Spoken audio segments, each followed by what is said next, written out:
என்பது, விவசாயிகளை தொல்லைப்படுத்தக்கூடிய அந்த ஆட்சி என்பது நடந்து கொண்டிருக்கிறது என்பது யாரும் சொல்ல தெரியல. நீங்க வாட்ஸ்அப் பேஸ்புக்க பார்த்தா எங்க பார்த்தாலும் ஊடகங்கள் எல்லாம் நம்மளை மறைக்கிறது. டிவி தொலைக்காட்சி எல்லாம் கண்டுகொள்வதில்லை, காட்டுவதில்லை.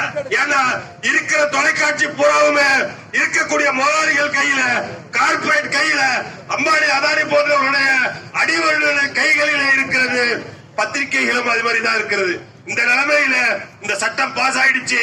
வருங்காலத்தில் அடுத்த வருஷத்தில் நேரடி நெல் கொள்முதல் நிலையம் என்பது இல்லை, தமிழ்நாடு உள்பொருள் வாணிப கழகம் என்பது இல்லை, டிபிசி எந்த ஊர்ல இருக்காது, நெல் கொள்முதல் எங்கேயுமே நடக்காது.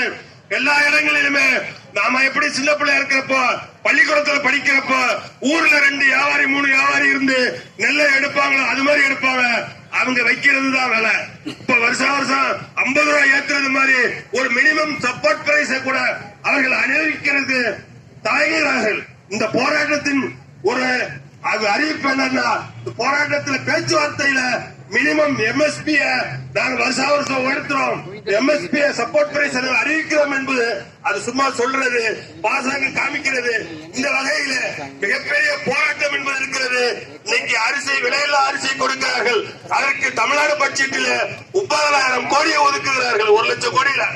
ஆனா எதிர்காலத்தில் தேர்தல் முடிந்தவுடனே அரிசியே இல்ல, அங்காடியே கிடையாது, டிஎன்சிஎஸ் கிடையாது, எஃப்சிஐ கிடையாது, எதுவுமே அரசுடைய நிறுவனங்கள் இல்லாமல் எல்லாமே தனியார் மயம், தாராளமயம், கார்பரேட் மயம் என்பது எப்படி இந்த இந்திய நாட்டில் இருக்கக்கூடிய வாழ்கின்ற மக்களை சோமாலியா மக்களை போல பாத்தீங்கன்னா இன்னும் 10 வருஷம் கழிச்சு பாத்தீங்கன்னா எல்லாரும் வத்தலும் தொத்தலுமா இருக்கக்கூடிய குழந்தைகளுக்கு ஊட்டச்சத்து இல்லாத நிலை என்பது ஏற்படும்.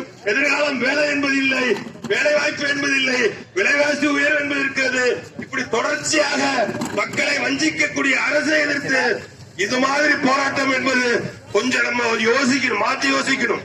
இந்த கூட்டமைப்பு சிஐடியின் சார்பில் நான் கேட்டுக்கொள்வதெல்லாம் அகிம்சை வழி போராட்டம் என்பதை நிறுத்துங்கள், அடிச்சு உதைங்க.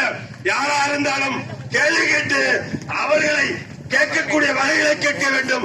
அது யாராக இருந்தாலும், எந்த அமைப்பாக இருந்தாலும், இல்ல எந்த அதிகார வர்க்கமாக இருந்தாலும் கடுமையான ஒரு போராட்டத்தை நடத்தி அவர்களுக்கு பாடம் சொல்லி கொடுக்க வேண்டும் என்று இந்த நேரத்தில் கேட்டுக்கொண்டு இந்த வகையில இந்த போராட்டத்திற்கு ஏற்பாடு செய்த அத்துணை விவசாய அமைப்புகளுக்கும் இந்திய தொழிற்சங்க மையத்தின் சார்பில் நன்றியையும் வணக்கத்தையும் தெரிவித்துக் கொண்டு விடைபெறுகின்றேன். நன்றி, வணக்கம்.